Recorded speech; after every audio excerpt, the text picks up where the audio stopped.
Live from New York, it's Ask an Engineer. Hello everybody, welcome to another fabulous Ask an Engineer. We're here broadcasting from live from New York. We have a little thing we want to do? No. No. Okay, never mind. Not yet. Never mind, not yet. Shh.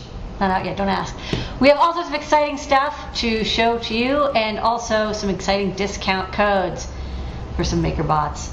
What's on tonight's show, Adabot? Well, I'm Phil.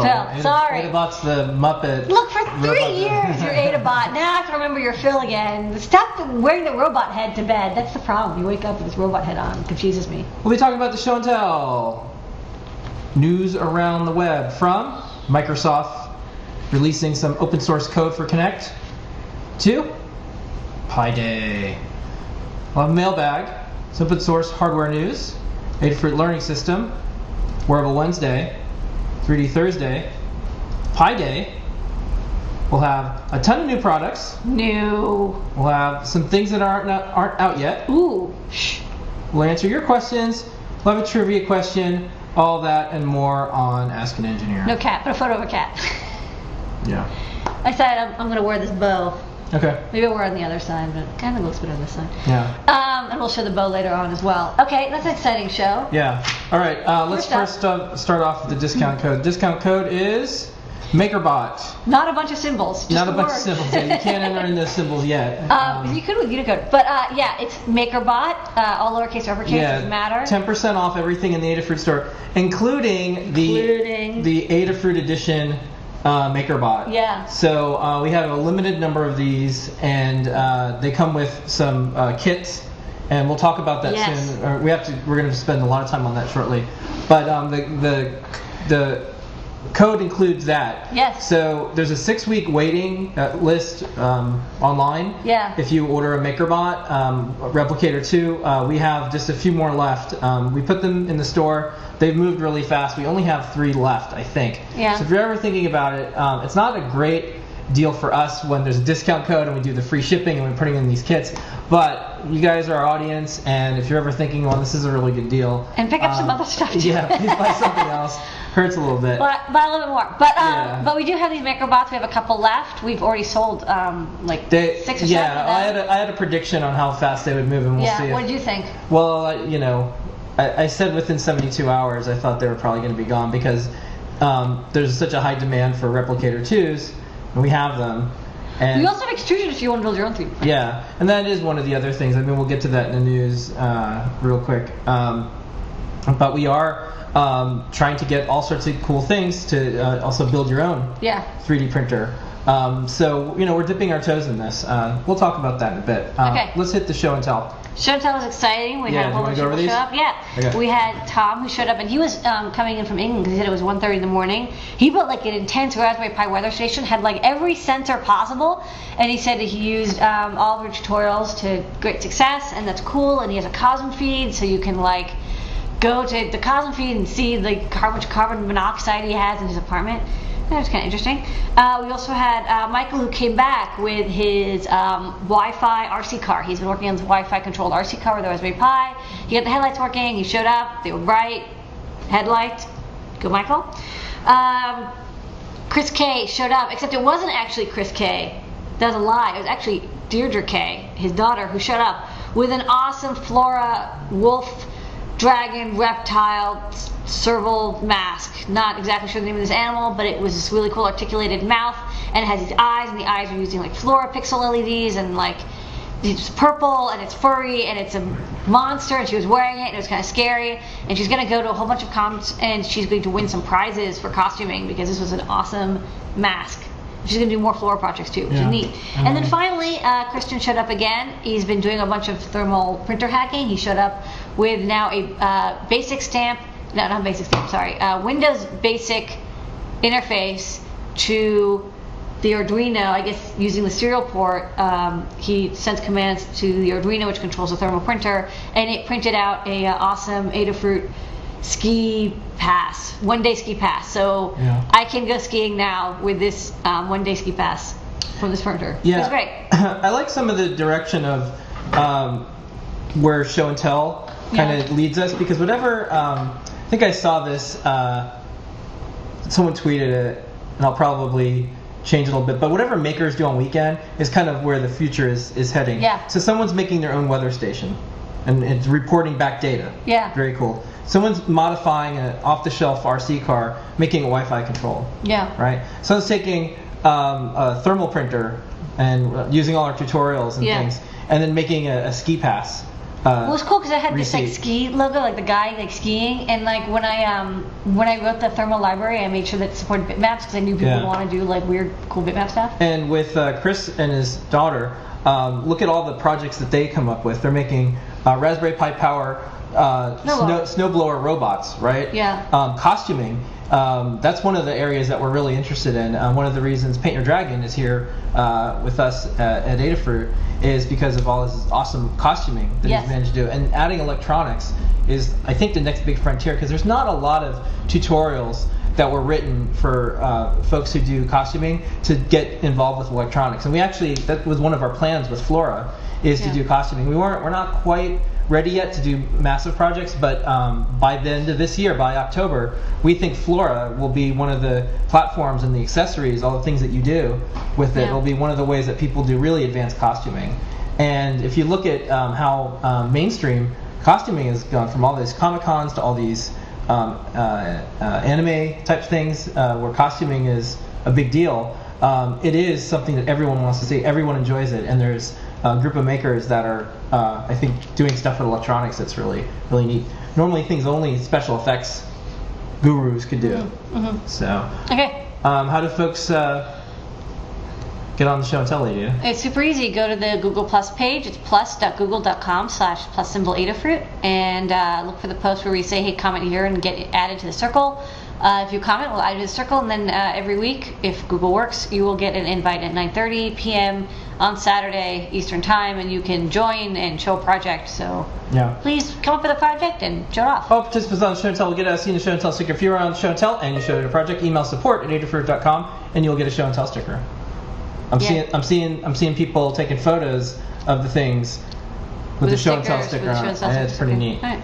Okay, so we have to do a little bit of, we need everybody's help out there. Oh, yeah. The audience is going to help us out with this. So we're doing a little video promo for our YouTube channel. And so what we're going to do is have Lady Ada say, tune in every week for Ask an Engineer with me, Lady Ada the Engineer. Yeah. You're going to pause a little bit before, a little bit after. Okay, and this way, this way when we have our recording of the show, we're going to do that. So what we need you guys to do is do kind of the virtual applause thing. When you hear Lady Ada start to talk about tune in like every week for Ask an Engineer, me, Lady Ada the Engineer, say, yay, it's Ask an Engineer time, yay, here it is, because it'll be fairly real time. Right. So we're going to do this now. I'm going to start it, and then I'll let you when I'll tap you when to go. So let's start to let's do this. Okay. And we'll need your help. So you guys can start typing in the chat now, because it might take a couple seconds for it to catch up. So.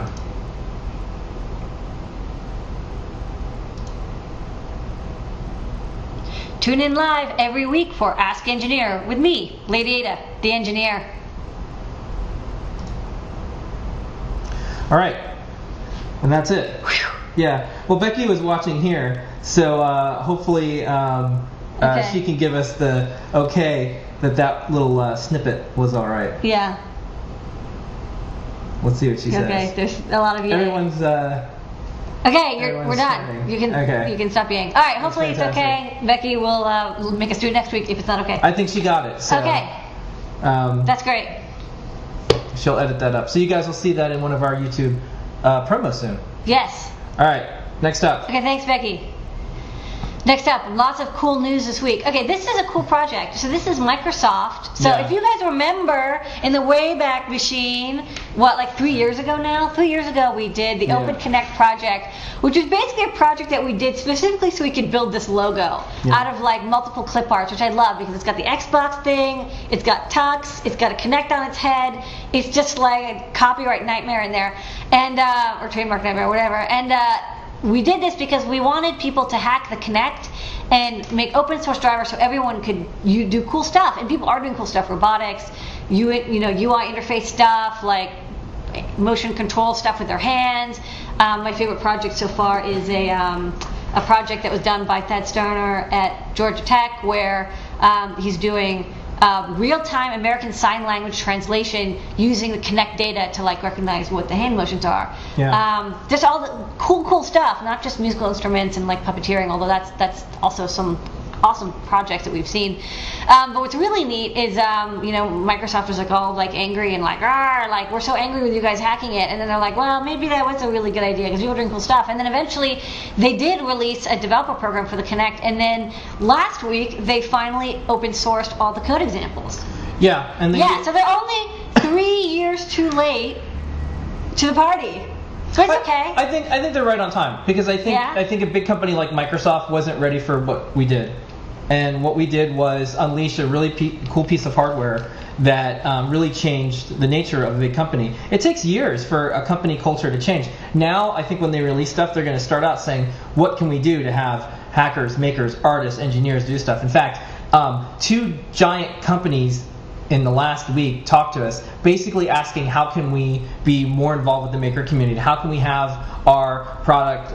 We told them, we don't sign NDAs, but we do make promises. And we said we don't tell anybody about this. But how can we make our product and be embraced by makers and hackers? And these are like the biggest companies in the world are asking this. And we're giving them advice. We don't want any money. And so we're just giving them straight up good advice. And so we'll see how it works out. But it's interesting how times have changed. And I think companies get that if you can get makers involved, that's the key to the new future markets, because they're going to do a lot of business development and a lot of thinking that there's just, no matter how many researchers you have, the millions of makers out there, there's just more of them. Yeah. More ideas. The best way to get good ideas is to have lots of ideas. Okay. So that's the news. Next up, no, we have more news. Another big milestone. That's the Open Connect news. Yeah, another big milestone. Wired UK has Heather Knight on the cover. This is now the second female engineer from MIT that is on the cover of Wired magazine. Yeah. Heather was, I don't know if she was my year, but she was very close to my year. And I knew her at MIT, and she was doing robotics. And this is really cool that she's also on the cover. She looks great. She's got this great robot. Yeah. I love it. Yeah, the thing that I think that is kind of interesting is the Wired covers that I'm really fond of are all people that are in our maker world. Yes. So Wired Italy, Massimo. I think also Heather Arduino. she did a talk at Maker Faire. Yeah, probably. Or she did the Upstart Hardware Conference or at Maker Faire. She's done a couple talks, so she's definitely in the maker community. Bree, New York company, Makerbot cover. You, Adafruit, New York company, cover of Wired. Yeah. This is like 4 people in the maker world. We're almost up to 1 year's worth. Yeah. So I think it's neat. I think again, the makers that are doing stuff in this community are getting celebrated. And this is, I hate to say it because print is not dead yet, and what we put on magazine covers for each country, for each location, tells the world what we're celebrating. What is this robot? I believe that's one of her. It's one of the little humanoid robots. Yeah. Yeah. Does it have a name? I don't know what it is. I forgot the name of that robot. It looks a little bit like the Curious. Just it.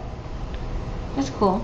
Okay. All right. I will have to read this article. Yep. When did it come out? Just now, right? Yeah. Okay. Yeah. That's why I haven't seen Hat tip to Woz, who sent me the link to it. I was trying to scour the Wired UK site and I couldn't find the cover, so I had to go to the Wired UK Facebook page. Mm-hmm. And then we're in New York, so we're going to pick up some copies from the newsstands, the international newsstands. Yeah, they do have them. Yeah, the newsstand here has them, so we'll definitely get a couple. I think that the little bot is Nao, Nao, yeah. No. Okay.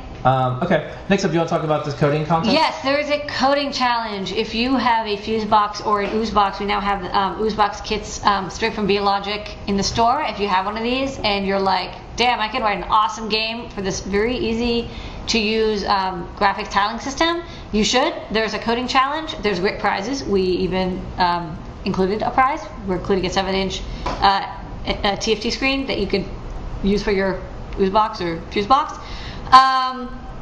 Check it out.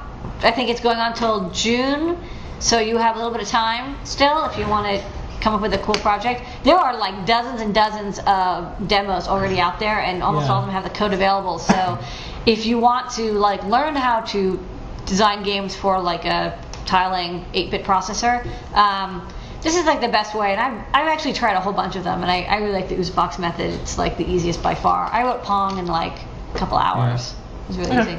Next up, this was Pi Week because it was 3/14. Yes, this so is Pi. People have made. I think this is a cheesecake, which may break the rule. Yeah, but there might be a pie. Well, it's pie shape. I mean, it is circular. Yeah, and then this was a really cool blanket. This was on the Evil Mad Scientist site, so it's a pie blanket, and these were given to, I believe, a kids charity. So really neat Pi Week. Pie. And what was interesting was that was Thursday. And then we had Pi Day. And Friday we had Pi Day. So it's double Pi Day this week. Double pie. Second helping a pie. Yeah, and the other thing that came up this week in the Adafruit shop was Bruce, Justin, and Tyler were visiting. Yes. So Bruce is our creative director. He's out in Washington, and Tyler and Justin work on the Learn system and the Web IDE. Yes. And they're out from Minnesota. So we're in the start of some really big new projects at Adafruit. So we had to get some of the remote team because Adafruit has staff around the world now. And you can't build Skynet with just 2 people. You get at least 6 people involved. Yeah. We're not building Skynet, but we are doing some massive things that we think you guys are going to love. And we'll start revealing some of these things in the next few months. Really great stuff that we needed to get a lot of the team here because you started off with a core team and then you start bringing more people. And the Learn system is just a good example of a past thing that we all did together. Yeah. So if you like learn.adafruit.com, you're going to like what we have cooking Which next. Everyone loves. Yeah. I don't know. How can you not love it? So in other Adafruit news, I'm doing Adafruit news, and then we're going to jump into some stuff soon. Adafruit news, 2 big announcements. First up, we have a new member of the team. Tony Sherwood joins Adafruit. He is a senior. He's not actually 12 years old. We obey law. That's his kid. That's his kid. So every time we have hires now, we're trying to put them on the blog and let everyone know that here's some of the cool folks who joined the company. Yeah. So Tony's a senior PHP developer. We have a lot of stuff that we're doing with our systems here, a lot of stuff in the shopping cart, also an expert in all sorts of other technologies. And so he just joined up. Some people may know him. He was formerly a programmer at Makerbot. Yeah, he worked on Thingiverse. Yeah, in Thingiverse specifically. Yeah. So that's also the first one. Next one, Mary Jungman. And Mary is someone we've known for a really long time. We knew Mary from her time at Chumby. Yeah, when I ordered Chumbies, the Chumby hacker boards, I would order them through Mary. She was in charge of like a purchasing, management, manufacturing. Mary's joining the Adafruit team as director of manufacturing and procurement. So she is based out of San Diego. That's where we do some partner manufacturing. We don't manufacture anything in China right now. We're not opposed to that. We just found that it's faster, better, and lower cost, higher quality to keep it in the U.S. Mary was recently at Lvds in charge of the manufacturing and doing a lot. So she's helping us with a lot of purchasing, a lot of negotiations. We did decide on a pick and place. We're getting the Samsung. Ooh. And wait, you just gave away the secret. That's not the secret. What secret? Well, you were supposed to be like, what pick and place we're going to get? And it was going to be like a big lead up, we're going to have drums. Well, we've already told the other companies we're not going to purchase from them, so I thought it was okay. Right. Yeah. It's going to be a while to get here. Okay, well, the secret will be what it looks like when it gets here. Yeah. I wanted to do a big reveal. Yeah. Oh. So, okay. But yeah, Mary is awesome. She's going to be helping me mostly because I do the purchasing here at Adafruit, which is great, but takes some time. We have, 3,000 different components and products that we stock here. And we have a really good system that we've built internally for keeping track of where we buy stuff and how much it costs and how long it takes and the shipping and purchase orders and like all that stuff. But it is a bit of work for me to do, and I'd like to do more engineering and bow wearing. So she'll be helping me out a lot with like negotiating prices and contacting people. And for anyone who's ever done purchasing, it's never as easy as just like placing an order. It's always like we're out of stock, is this continued, or they don't take this credit card, or they only take PayPal, or they don't take PayPal, or you do a wire transfer, you have to pay in euros, so it can get really complicated. Yeah. This is something that she's an expert in. She's been doing for 20 years. Yeah, and there's a lot of products that we're working on that we know we're going to need to make into the tens of thousands. Yeah. And so we're going to need all of our new manufacturing line here up and running and cranking out stuff, and also working with partners in the U.S. doing manufacturing. She has her favorite contract manufacturer down the street from her in San Diego, and so hopefully she'll be helping us for the stuff that we can't make in quantity here. We visited one of the contract manufacturers that she uses. Fantastic establishment, absolutely incredible. They do all sorts of really high-end electronics that we're going to be getting into as well. So really, really neat stuff. Okay. Next up. So please welcome those two people by commenting on those blog posts. Next up, I'm just going to do a couple other bits of news because I want to leave time for stuff. So some news in the wonderful world of open source hardware. Remember I was saying what we put on magazines? Yeah. Is I'll steal the Dean Kamen quote, "We are what we celebrate." Yeah. What's on magazine? Oh yeah, that's right. Eric is on the cover of Forbes China. Yeah. So Eric Ham, the founder and CEO of Seed Studio. Seed Studios. He looks good. Look at his hair. He got a nice haircut and everything. He's got that suit. Yeah. He's looking good. So this is pretty amazing. So an open source hardware maker in China. Yeah. Doing. He's a 30 under 30. Amazing work. Now on the cover. That's so cool. Of Forbes. Yeah. So what an amazing transformation that electronics is making in places like China, where they're celebrating an open source hardware maker. Yeah, it's cool. Very cool. They're ahead of us. Okay. It is neat. Okay, next up, we have some things from the Adafruit learning system. Okay. Every week we put in awesome stuff. This is some awesome tutorials. Stuff. Yes. Here's the first one. You want to talk about this? Yes, this first tutorial, we didn't blog this, but it is live. We've updated 2 new Raspberry Pi tutorials, both by Dr. Simon Monk, so they're doctor approved. We have the Raspberry Pi's Media Center, and this shows how to install a Media Center operating system. I think there's a couple options that he links to, and get it running and connecting it and all that good stuff. And then, not content with that, we've also added a tutorial for using our IR sensor, the little like a CSOP IR receiver, 38 kilohertz receiver, and an IR remote control to control your Raspberry Pi Media Center PC with a remote control, which is awesome because that's what you want. So this is a really nice example of not only installing an operating system on this Raspberry Pi, which is not that difficult, but also extending it hardware-wise and adding sensors to it.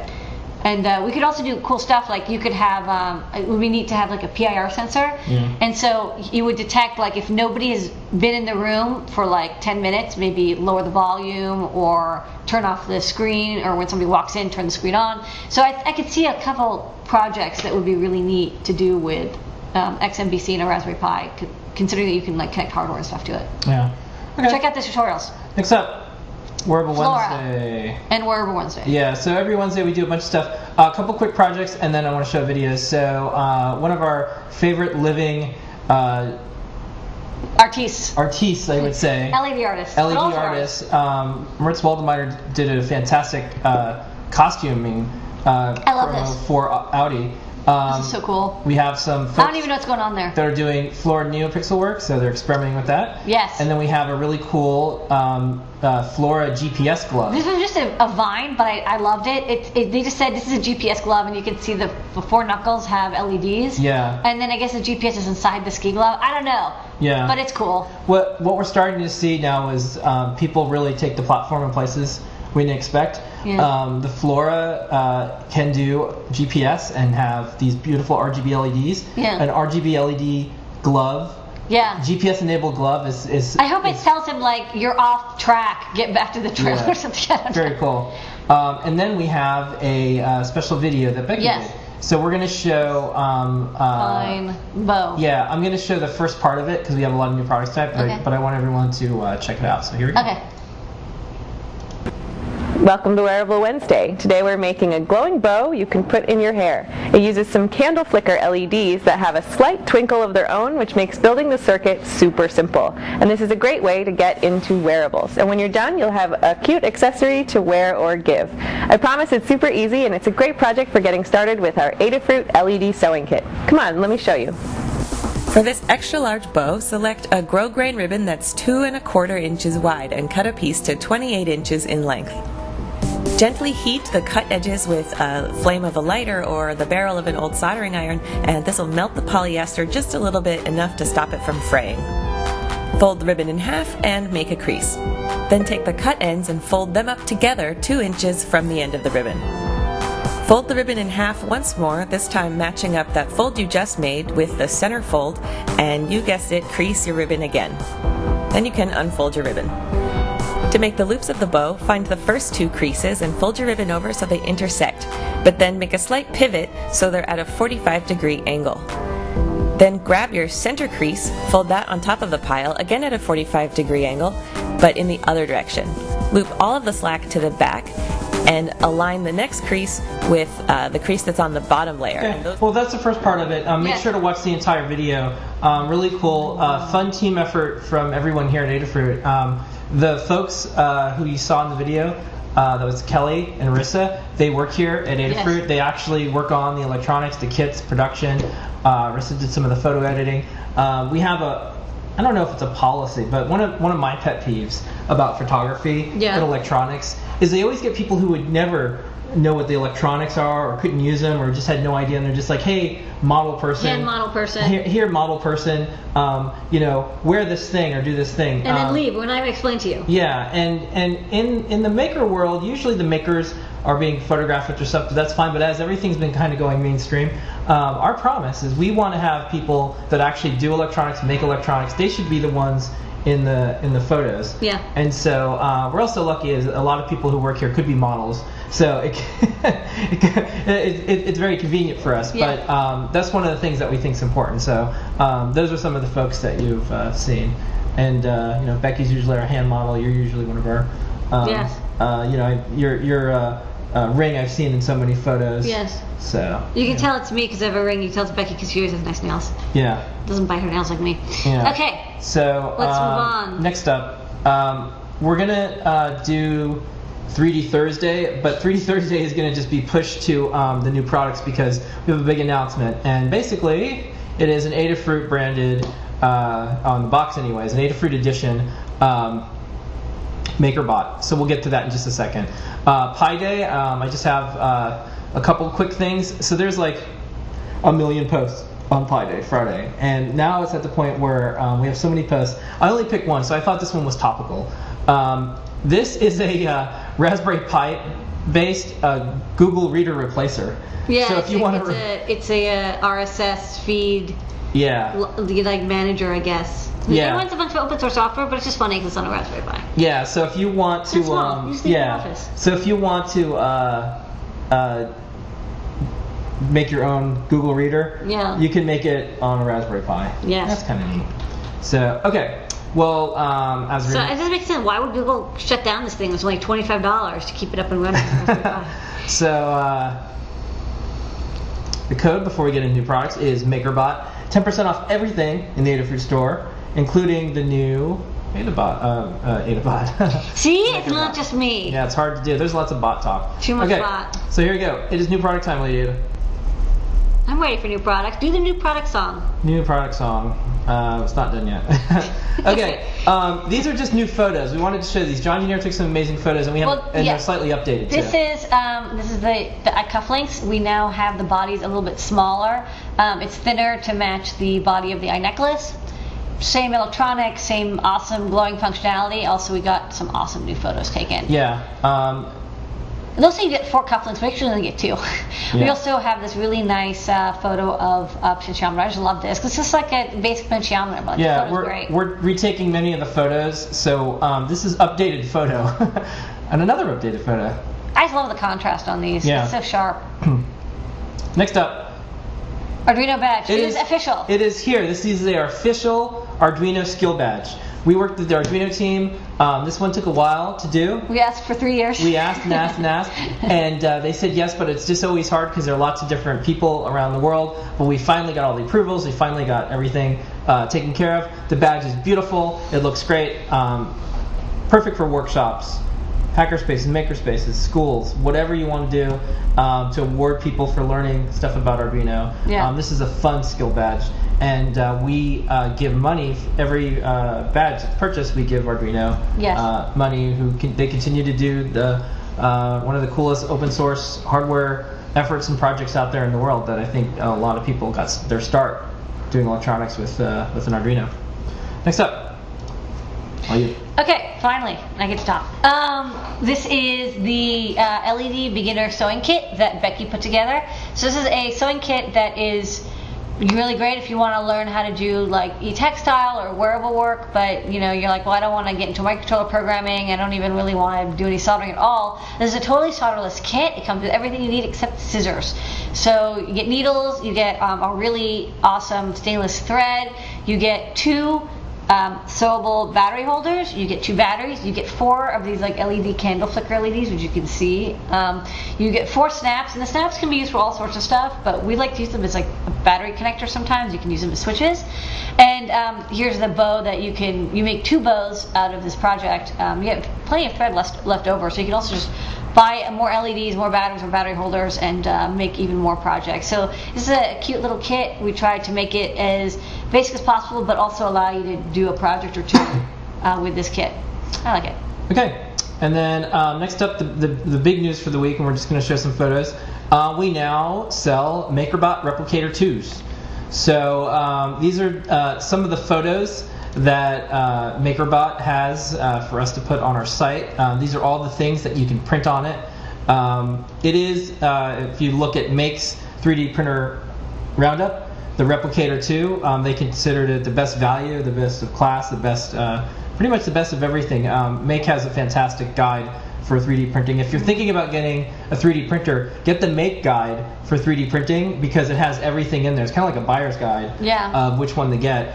And so one of the reasons that we wanted to do this, one, we know Bree, and we thought this was a neat experiment to do between 2 fun companies. Here's some other stuff that it can print out. You know, Makerbot is in the news a lot. Probably doesn't require any explanation for people out there, but it's a PLA printer, prints out with plastic. And here's all the different pieces. Now, the Adafruit edition, I'll tell you the things about it because you're probably saying, well, this is just like a Makerbot. So it comes in its own Adafruit Makerbot box. It's our partnership, this idea that, you know, you have a special limited edition.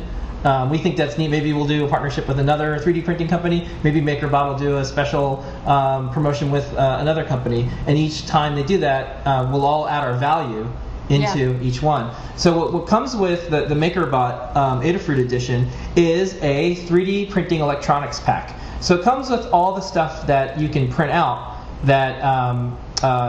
that's a kit. So what we included inside there was a Times Square watch, a Raspberry Pi, and a Minty Boost, and also the files that you need. So it's usually, there's 2 things that are really hard to get right now, Raspberry Pi and a Makerbot. So you could potentially get both in one shot. And an SD card with some files on it. Yeah, and the other neat thing is this is the special build plate that has the Makerbot and the Adafruit logos.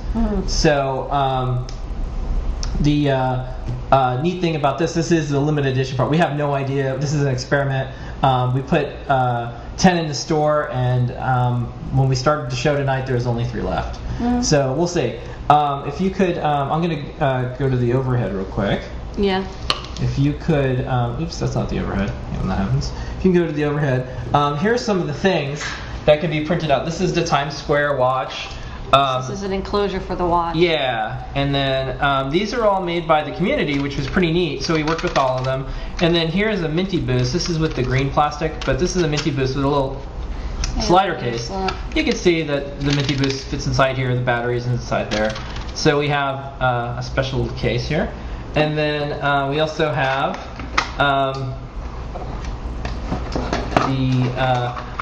This is another thing you can print. This is the kind of a nutty this thing. is the giant. Yeah, this is a thing that you can use to store all of your electronic projects. This is all printed on a Makerbot. So Raspberry Pi, Arduino fits in here. All these things. This is the Arduino slot. I don't know how this works exactly. Yeah, and these are all the things that you need to get going. And then here's some of the other stuff that we were printing out just for fun. This is just a fun little thing that you can get off Thingiverse. And then that's it. Anything else? Yeah. Okay. And anyways, those are the things that you can. So you build a kit, and then you print out the case or an add-on, so you get like double the fun. Well, this was a response to what we saw. People, they had a 3D printer at a hackerspace.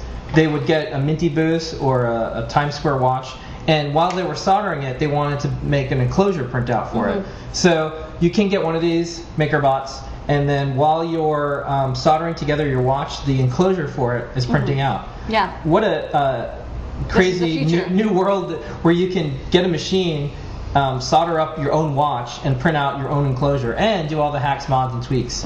So that's pretty good. Okay, so we've got a couple of these, and pick one up if you. And we'll see. We might continue doing this. This is an experiment. So we now only got 10 to start. Yeah, now we're in the 3D printing biz. Okay, next up. Next up, we have some awesome non-3D printer, but stuff that you can make 3D printers with. This is a motor mount. So we have a stepper motor in the store, which is really great, but unfortunately it's not terribly easy to attach to a CNC robot. So what we did is we got this really cool, like bent metal. Oh, sure. Bent metal and then welded with welded corners. Motor mount, and it's pretty easy to use. There are these slots on the bottom which you can use to attach to whatever 30 millimeters apart, and then over here there's the face plate on the side. It's welded, so it's really strong, and then your motor just sort of snaps in place, and then you can use the 4 screw holes and you screw it in. It's a standard sizing. So any NEMA 17 motor will work just fine. Just make sure you look at the data sheet, make sure the spacing of the holes is right. It comes with a bag of hardware, so you can screw it in. I'm not going to do that because it'll take some time. And then you basically have a motor mount that you can attach anyway, and it's exactly 90 degrees, so you can easily attach a motor to something. Great for a CNC robot or project. Yeah, and again, here's some great photos from John Engineer. Shows all these great angles and. Yeah, you just really see the project. Yeah, and we're getting into more and more robotic, mechanical stuff. Okay, next up. Next up we have a soil sensor. This is an interesting sensor. We already had an SHT, like a sensor on humidity and temperature sensor. What this device does is it takes that sensor that was that we have a breakout for, and it puts it into a sintered metal enclosure. That's like kind of the sparkly looking thing at the end, and it's a fully watertight, weatherproof enclosure. So what you can do is, I'm going to open this up, but just to show it off. But there's the SHT sensor itself. There's a capacitor, and it's covered in sort of everything except the very port of the sensor that's used for humidity sensor is covered with conformal coat. And then this material blocks water, but it allows air to go through. So it's it's a mesh, so it's not airtight, but it is watertight. I wouldn't keep this in soaking water, dunk it into a water bucket for more than an hour. But if you're using it outside, you don't have to worry about when you water your plants, or the whatever watering system you use turns on. This will get wet. It's fine. It's meant to go to the ground, and then you can use it to measure the temperature and humidity or wetness of the soil. So that is really cool as we're getting into spring and people are starting to do more projects with gardening. Yeah, and can you reuse this over and over? Yeah, you can use it as many times as you want. It's got 4 pins on the end, power and ground, data and clock, and we included also a pull-up resistor you'll need. It uses because it's just a breakout for the sensor inside. Any code that works for the SHT sensors will work just fine. I just used an Arduino example and it worked out of the box. Okay, great. Handy. Next up. Vga Cable. I didn't bring a demo of this because it's a VGA cable. It is a VGA cable. 1.5 meters long, VGA cable. You know, we have a couple things that use VGA in the store. We thought we'd add a cable in. Not a lot going on there. Specifically made in Adafruit black. Yeah. I did struggle to write the copy for this because I'm like, it's a VGA cable. Okay. That's all I have to say. Next up. This is a dual extrusion. We've already put the extrusion in the stock that's 20 millimeter by 20 millimeter. This is twice as thick, but the same height. I didn't bring one out because it's just basically exactly the same as the photos. There's not a lot to show. It uses the same channel system. Pretty much all the accessories that work with our 20 millimeter extrusion work with this. This is just a little bit stronger. It's also a little bit wider, which might be good if you need certain stability. I don't know, it's a good addition. So, you know, we have both in stock right now, so depending on your project, if you need a lot of structure, use the 20 by 40. Okay, next up. Now this is kind of a big deal for us. I'm kind of a big deal. Yeah. No, sorry, this display is kind of a big deal. But you are a big deal lady. This is a big deal for us because we're going into some interesting new markets. So I'm going to leave it on here and why don't you explain what this is? This is interesting. This is a pixel key display. And I'm gonna say pixel key, even though I'm sure there's like a proper pronunciation for the key. Maybe it's chi. I don't know. Anyways, I'm gonna call it pixel key. It's a pixel key display, and these are very interesting displays. These displays were designed by Mary Jo Jepson, who worked on the OLPC project, the One Laptop per Child. And these displays, they had a problem with the laptops. It was the laptops were either you couldn't use them outdoors, because people who would be using these laptops would be outdoors and it would be sunlight and the sun is too bright. As you know, it's really hard to use a laptop or even a tablet. Maybe the most newest tablets that with all the power on, you can read outside high brightness, but it's really hard on your eyes. And so she came up with this interesting technology, and it's a 2-layer LCD TFT. One layer is color, and it's a normal TFT, so when you use it, it's color. This is photo, and we'll also show it live on the overhead. It's a full color display, and it basically just works like any 10-inch laptop display. And then there's another layer underneath, which is a grayscale layer, and unfortunately we didn't get a photo of the grayscale layer because it's actually really hard to photograph, because we have to have light. You have to have daylight brightness light coming down, but it automatically switches into this grayscale mode, so you can see in daylight grayscale, and it looks transflective, so it's basically like e-paper. It uses the sunlight to bounce off and back into your eyes rather than the light from the backlight. If you want to see pictures of what this looks like, check out the Pixel Key website, because they've got like really good photos of it. Meanwhile, we're trying to get pictures in our photo studio, which does not have a sun in it quite yet. We have to make sun simulation, but I can demo it in color. So let's go to the overhead, and I have it connected up to a Raspberry Pi, and I'm just going to show the display. It's just a raw display, and you can see here. Is this the first time that someone's hooked it up to a Raspberry Pi and showed this? And because I've never seen one hooked up to a Raspberry Pi before. Maybe, probably this is the only time. Yeah. It's from Pixel Key. It's the PQ3Q1, and we have a data sheet on the page if you want more details. It's got a 3.3 volt Lvds connector, which means you can actually just plug this into most laptops. Most laptops that have a Lvds cable, which is like almost all laptops and tablets. But for the people who are using it, we think we want to make it really easy. So we included a Lvds driver board, and this driver board is specifically for driving an Lvds panel, and we got a matching cable. And it's got 3 different inputs. It's got composite, which is NTSC or PAL, VGA, and HDMI. So you can use either of those. You can do NTSC, PAL, HDMI, VGA. Any of those will work just fine. The screen is 1024 by 600, which unfortunately is not supported natively by the Raspberry Pi hardware. So that's why you see a border around the edge, or a darker border.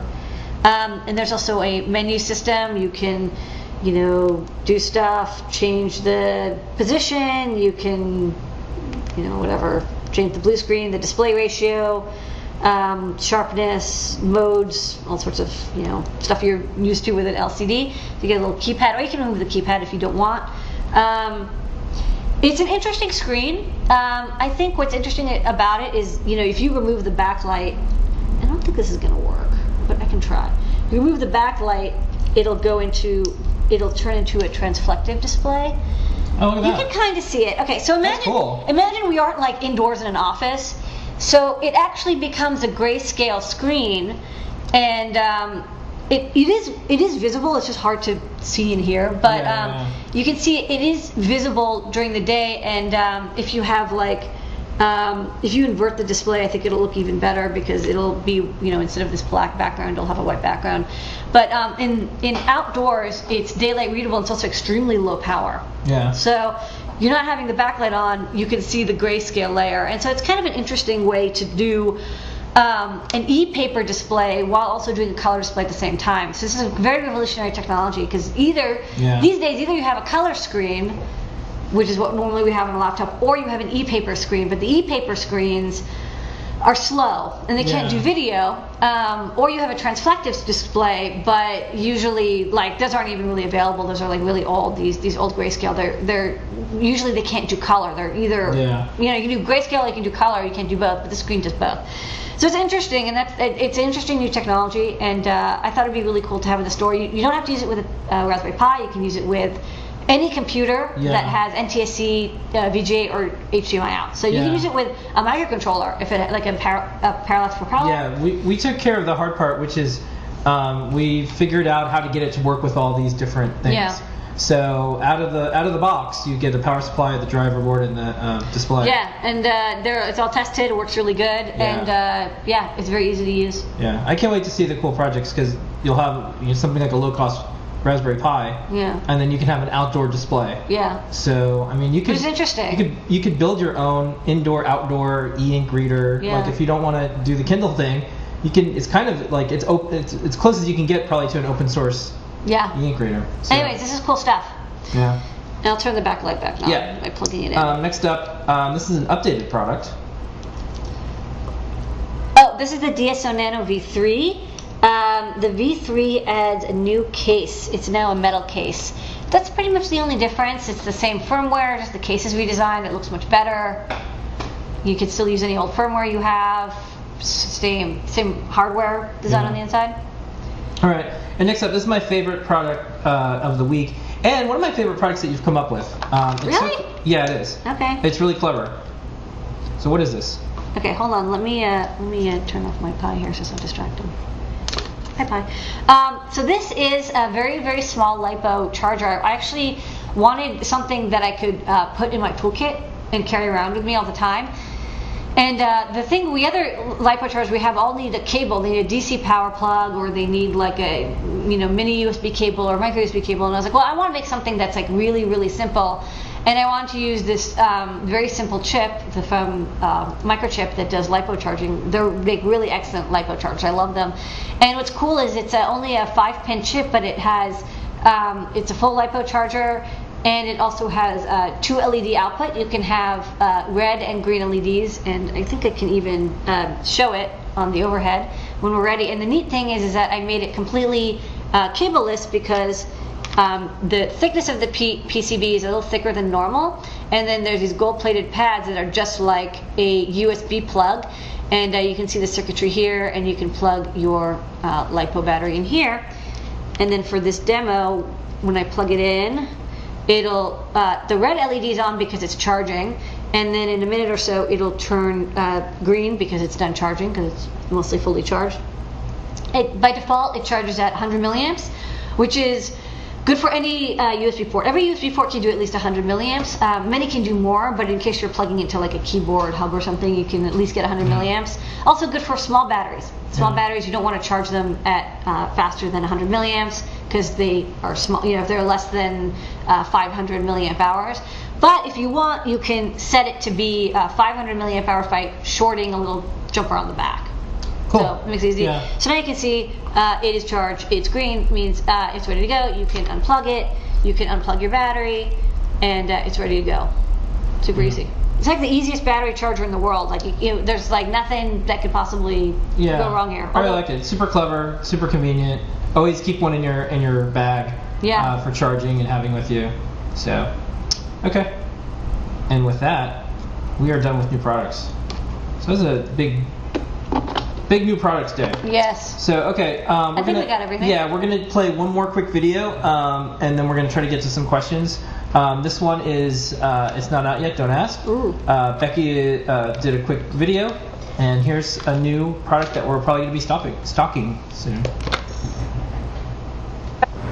Hey everybody, I wanted to show you some samples of a really cool new material that came across my desk. Lady Ada dropped off some samples of ITO coated plastic and glass. That's indium tin oxide, and it's a conductive surface that's spun coat onto glass and plastic. So here it is with some LEDs on it.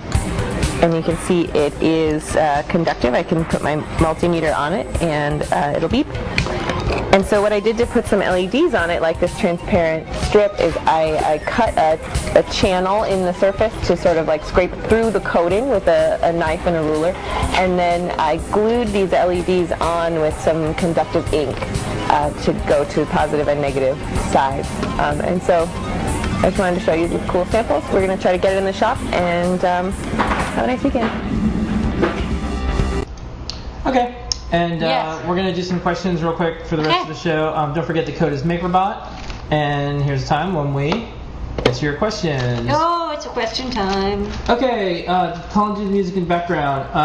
It was either Tom or Colin, depending on... Not Tom Collins. Not Tom Collins. Next up, why do half my JST connectors not fit together? Someone has a bunch of JST connectors. I'm wondering. There could be different models of JST. I mean, like JST is a company, so they make like 100 different types of connectors. So check the part numbers. Are there? If you get them from different companies, do some people not stock real JST connectors? There could be. I mean, it would fit. It would just be hard to unfit them. Yeah. But yeah, counterfeit JST connectors that look like JST but aren't really JST. They're knockoffs. They can make a difference. Do we stock genuine JST connectors, Yes. Lady Ada? Yeah. Okay. I know we did. It's a big deal. So that's why We do. We pay a little bit more to get the genuine. That's why when you connect and disconnect the LiPo battery, it doesn't rip out. Does Adafruit Learning System have tutorials for Arduino PWM? I don't know if we have a specific PWM tutorial, but if not, there are a lot of tutorials in the Arduino.cc playground. Yep. You can also Google around for them. I mean, it's hard to cover every possible thing. So check out other tutorials. We have a lot of tutorials on like digital I/O and stuff too. Is Gemma still coming anytime soon? Yeah, we're working on it. Yeah. Sign next up, are there any tools out there? How can I glue EL script to aluminum? Sorry. Gluing EL to epoxy would work. I'd use a 30-minute or 1-hour epoxy. Next up, when are we going to accept Bitcoin? We're going to look at it. I personally like to play around with Bitcoin. It's a neat toy, like mathematical idea. It's like a fun thing. I think it's a neat idea, like that's capturing a lot of people's attention. We're just not ready to support it as a company yet. Yeah. We do support the most forms of payment, I believe. We have a lot of forms of payment. You can use Google Checkout, PayPal, credit card. But Bitcoin and Dwala, we're looking into both of them. Yeah. I mean, we're on it. Next up, are there any tools out there for making jumper cables for my projects, crimpers or jigs? Yeah, we have a really cool crimper in the store that I really like, and it supports it's kind of a universal crimper. So it can crimp nearly any size connector, but you would get the raw connectors and you just crimp them on, and with a little bit of practice you can make your own cables. Next up, what's the brightest LEDs you sell? Anything close to 1 to 3 watts? We have a 1 watt cool white LED, which is hella bright. Okay, have either of you driven an electric car? No for Lady Ada, yes for me. Next up, I've ridden an electric car. Can you make a Arduino Raspberry Pi development board? Well, what I was thinking about the Raspberry Pi and Arduino is it kind of makes sense, I think, to start out with just plugging in an Arduino directly into the Raspberry Pi, and then you can use the Arduino IDE directly on the Pi, and that might be the easiest way to start. The question is what would be like a better way to do it than that, because it's really easy and safe if you just use a USB port. Yeah. It's a little bit harder if you want to connect directly to the UART. And also then you'd lose the UART, which is kind of sad, because I like it for console debugging. Someone wants to know if they can pay in goats. Nope, we don't accept goats. Not goats. Will we ever sell Peltiers in the store? Ooh, that's a very good question. Yeah. Stay tuned. I was testing some today. Yeah. We were testing some today, actually. I took a photo on my phone. I was testing some today. Next up. You were there. It was cold. Yeah. Someone wants to know what is Gemma. Gemma is a smaller Flora, basically, that's still very powerful, but even smaller. Ooh, so teeny. Yeah. So Flora. How about a nice acrylic plate to hold a Raspberry Pi side by side with an Arduino? You could print one out with the yes, Makerbot. That is actually one of the experiments for the Makerbot. It holds an Arduino and a Raspberry Pi. Are we gonna sell the Wi-Fi module in the store? I don't know if I'm going to carry that module. I am looking at and have looked at Roving Networks modules. It's just they're not incredibly stable and easy to use. I did have some, and it didn't work through my bridge Wi-Fi connection, so it's kind of like, I don't know if I want to carry this. Hopefully, if the firmware's been updated to support that, it's just because it's common for people to have bridge Wi-Fi connections. Yeah. And it made me a little nervous. Yeah. What we usually do is we make sure that our audience, who's a lot of beginners, will have a really good experience. So some of the stuff although it would drive more sales, some of the stuff we held off a little bit. Yeah. And also we're working on some things too that we hope that'll be very beginner friendly. Yeah, so for example, like we don't have any Bluetooth stuff in the store because nothing out there I found was good enough to cut stock, and I thought would be easy enough for people to use effectively without too much difficulty. Yeah. So when we do carry something, you'll know that it's like we really did a lot of research and found the best thing. Pi Internet of Things printer. We're working on it. Sign up on the page. We're waiting for some parts to come in, but when they come in, we'll put them in the store. Yep. And then let's see. What's the largest EL we sell? We sell a panel that's like this big. Yeah. I don't know how big it is. Like 15 by 20 centimeters. Yeah. That's a big panel. Do you know if there's any 3D printer out there that's built of clear acrylic so you can see the internal electronic parts? No, but you can. I think some people make thingamatics out of clear acrylic. Yeah, you can use. I mean, you can make one for sure, and you can replace some of those things. Let's see. Are you gonna? Acrylic isn't very strong. What's the prize for trivia? We're gonna give away one trivia of the little LiPo charger that's gonna be tonight. Everyone's like, what's the prize? Yeah. I'm gonna leave. Are you gonna make a MOSFET stuffed toy? Maybe. How are you settling to the new place? Still settling in. Sandy really set us back, and then we had the holidays, and you see our lovely blue floor. Yeah, and then we hired some new staff, and you can't see the. Maybe you could turn on the. Next time we'll turn. So we're trying our best to settle in. And then, are you interested in the DigiSpark? Do you have any Shield plans for it? Nope, haven't checked it out or seen it. I will maybe check it out. Yep. Okay. And with that, there is one more. Have you tried the TI CC3000 Wi-Fi module? That might be a good option. A lot of these modules, they're like either too expensive or difficult to get, so we're just waiting for something that's really good.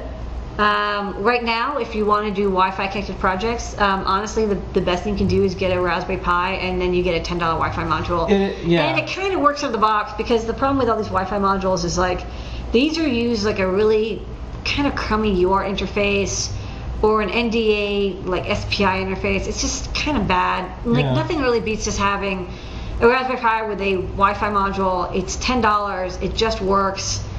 There's no problems with multiple connections. There's no problems with speed. You can just use normal TCP/IP sockets. It's all supported. Okay. There's I'm going to do 2 more questions. That's it. I can answer the first one. Any Bluetooth modules coming from Adafruit soon? Absolutely yes. And you guys are going to love it. And the next one is, have you ever taken a console apart to get the sound chip out? Could you hook it up to something like an Arduino? What? A console? A console apart to get the sound chip. Like a game console. Oh no, I haven't. People do that with a Commodore 64. Yeah. I mean, like a console, like a thing that you put, next to your bed or something. Yeah. But I mean, like a game console. Okay. All right. And with that, we're gonna do the trivia contest. I haven't done any console hacking like that. Some people do. A lot of consoles have sound chips. Yeah. Yeah. All right. What's the trivia question? Well, what are the rules, lady? The rules are, if you've won already, you can't enter again. We want only one person to win a prize per lifetime. Yeah. The prize today is a micro lipo board. Micro lipo. Let's see. First person who answers correctly in the chat wins this prize. The question is. Yeah, you're gonna type it in. earlier in the show, we celebrated an engineer on the cover of Wired. Who is she? What's her name?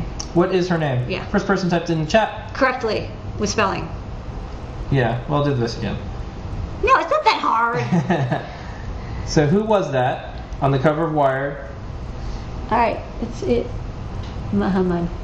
Got it. It's Heather Knight. Mohammed? That's right. It is Heather Knight. Heather Knight. So, big deal. That's her real name. Yeah. Not a cool name. Super cool. And she builds robots. Yeah, so email support@adafruit.com. You'll get this. I made this an easy one. And one last... Yeah, we have to know how to spell her name. Yeah, one last thing for everyone. The code is Makerbot. It's going to be up for another hour, this code. So if you're going to order something, order it right when we stop Ask an Engineer. If there's any Makerbot left, pick one up. If you ever thought about it, you'll get these kits and everything. And you can also get a fine LED. Yeah, that is a pretty good deal. And also all the other stuff that you saw. Look, our LiPo's useful too. Yeah. Pick one of them. Yeah. They're like $6. So, with that, we will see everybody next week. Special thanks to everyone in the show and tell. That was fantastic. Yes. Special thanks to the staff that all showed up tonight. Yay! In the chat. We have a party. Thank you so much, everyone who is in the chat and the audience every week. Thanks for helping us out with that little video promo thing. Yeah. And okay. See you next week. yeah, MOSFET is still no cats allowed in the factory here. So We'll show a photo of the cat. here's a little cat photo. There he is. He's around. And he says meow. Meow. And here is... He does meow a lot. He meows a lot. He does Here meow a lot. is your moment of Zener.